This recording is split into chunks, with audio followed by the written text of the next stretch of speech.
Fala galera, mais um vídeo da Liga Teológica na telinha do seu computador. E a gente tá aqui hoje com o pastor Léo, pastor de jovens lá da PIB de Fortaleza. Cenário diferente, a gente tá aqui tomando um cafezinho, conversando sobre teologia e cultura pop. Pois é, estamos aqui, né? Era um sonho da gente se encontrar para falar. Na verdade, essa fala era minha, né? E esse sonho, essa fala era sua, mas a gente aproveitou. E a gente tá realizando esse sonho ainda num lugar especial, né? No meio do caminho, né? Das nossas viagens. Você de Alagoas, eu de Fortaleza. Estamos em Natal, por isso o cenário novo, né? A Liga não tá investindo nisso aqui, viu, gente? A Liga não vai mudar para Natal. E muito bom ter você aqui comigo, mas temos algo para falar, né? A gente não tá aqui só para se conhecer e falar como é bom ver o outro, né? Exatamente. A gente tá participando do Congresso de Juventude aqui, o Despertar, e aí uma coisa que a gente começou a conversar como proposta para esse vídeo foi falar sobre a quantidade de reboots que a gente tem hoje no cinema, na cultura pop, e ao mesmo tempo o questionamento, será que nós precisamos hoje de um reboot na igreja? Né? E talvez para começar a gente pudesse diferenciar reboot de remake, que são dois conceitos bem presentes na área do cinema, né? Remake e reboot são palavras parecidas, né? Começa com R, E e tudo mais. Não me diga! Só que as pessoas confundem o sentido dela, realmente, ou o significado dela para o cinema. O remake é você refazer um filme. Você tem aquele filme com aqueles personagens, com aquela estrutura, aquela linha da história, os momentos do filme, o grande momento do filme, você pega e repete com novos atores, numa nova estrutura, num contexto diferenciado. O reboot você dá uma repaginada, mas você tem a liberdade de criar e modificar não só os personagens, mas até mesmo a história. Um exemplo disso que aconteceu no passado foi o filme Caça-Fantasmas, né? Que a gente tinha os Caça-Fantasmas, um clássico da década de 80, que a gente acompanhou na sessão da tarde, e agora nós temos mulheres no papel, as histórias diferentes, mas aproveitando aquilo que era a temática inicial do filme, mas com a nova cara. E ali você tem um reboot e não um remake. Mas nem sempre aqueles que são mais saudosistas ou aqueles que estão ligados mesmo à base, um filme mais raiz, essa pessoa ela vai se sentir muitas vezes até ofendida pelo reboot, porque mexeram com o meu ídolo, né? Mexeram com o formato daquele filme que eu tanto gostei. Eu naturalmente eu tenho medo, muito medo de um reboot de Volta para o Futuro. É algo intocável, não tem pra que mexer naquilo. Como Matrix, estão tentando fazer um reboot, estão pensando, né, fazer um reboot. Ou trazendo pro Brasil os Trapalhões, né? Pra que mexer nos Trapalhões, pra que fazer um reboot? Como eles fizeram, por exemplo, com a escolha do professor Raimundo e tal. Mas a gente sabe que tem muito dinheiro envolvido nisso, né? A gente sabe que isso é feito para que possa arrecadar ainda mais. Algumas vezes há necessidade até por uma questão de direitos autorais, que é o que acontece com a Sony, a necessidade de estar sempre fazendo um novo filme, por exemplo, do Homem-Aranha. É por isso que a gente tem as 3 versões diferentes do Homem-Aranha, justamente para que eles possam continuar com direito. E tem gente que pergunta, pra que tanto Homem-Aranha? Já cansou de Homem-Aranha, pra galera que não entende. Mas aí fica a pergunta, há hoje uma necessidade de fazermos um reboot da igreja?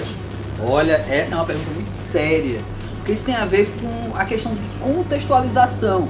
E é uma coisa que a gente luta tanto, né? A juventude, ela grita para contextualizar. Os filmes são contextualizados. Você citou Homem-Aranha, e esse último Homem-Aranha é um Homem-Aranha do nosso tempo, né? Falamos sobre isso, inclusive, no podcast que a gente tem, no Se Liga também no Homem-Aranha. Ficou muito bom, eu ouvi esse podcast, eu aconselho que você dar uma ouvida, né? Que eles falam, inclusive, como esse Homem-Aranha dialoga com adolescente, né? Um Homem-Aranha blogueiro, um Homem-Aranha youtuber, o cara, sabe, super atual, né? Realmente um adolescente, diferente daqueles outros que a gente viu, mas pensar isso sobre a igreja, como é que a igreja agora ela vai fazer um reboot? Ou será que já fez um reboot e a gente está aprendendo a dialogar com a sociedade através desse reboot? É bom ou é ruim?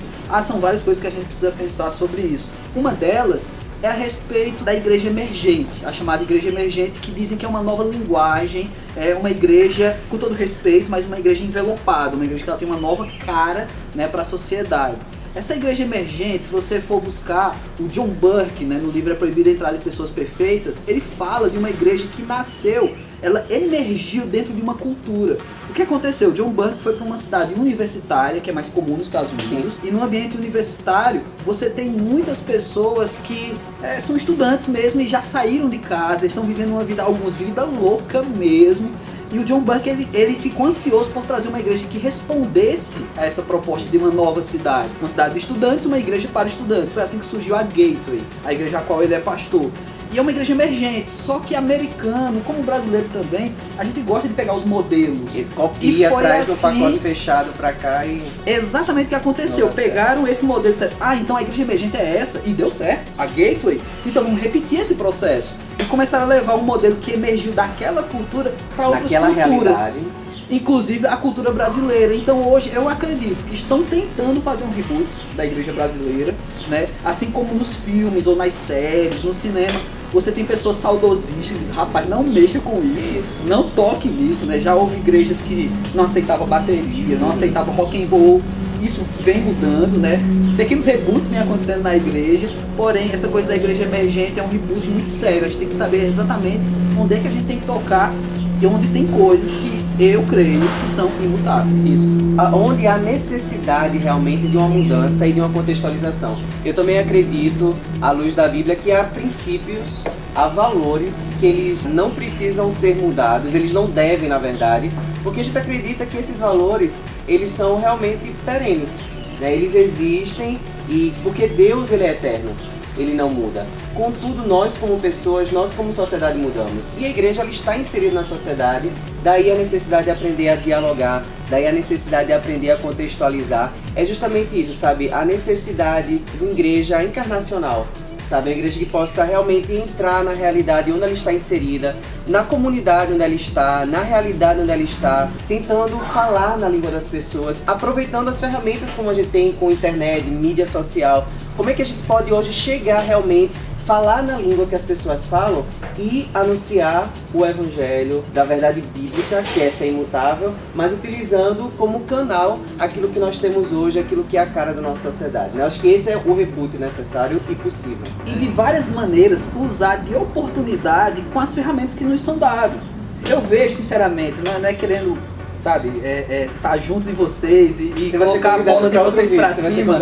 Ok, mas eu vejo a Liga Teológica como uma resposta de uma igreja que ela está alcançando ambientes onde não são alcançados pela igreja local, né? Pelo culto dominical. A Liga Teológica é uma proposta, a gente tem várias, né? Acontece que uma vez eu escrevi algo sobre isso, que eu chamo de cultura bíblica, que é uma cultura localizada para pessoas, escrita por povos diferentes, num determinado período de tempo diferente.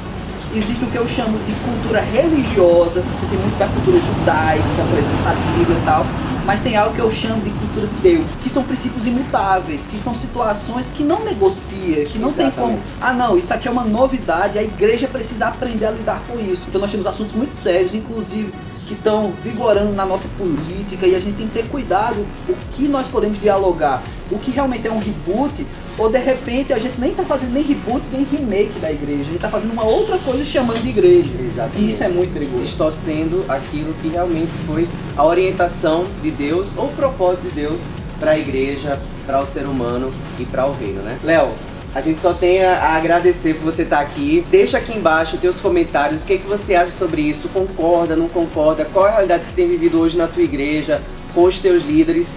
Se o pessoal quiser te ouvir mais, onde é que você tá? Nas redes sociais tem a página Léo Cristóvão e você vai me encontrar também no Instagram, Léo Cristóvão. Tem um projeto chamado Pão de Alho, certo? Não estamos mais no YouTube, a nossa plataforma hoje é o Facebook, certo? E o Instagram, né? Mas através do meu Facebook, lá na página Léo Cristóvão, você vai ter acesso a isso e pode se inscrever no canal, onde eu vou mandar para você, né, no grupo de transmissão do WhatsApp para receber diariamente um vídeo devocional de 2 minutos no versículo da Bíblia. E a gente também agradece aqui o pessoal da Rocking Hostel de Natal que nos recebeu aqui onde a gente está filmando e... Liga já. Não, aí o beijo me liga, né? E... Beijo me liga!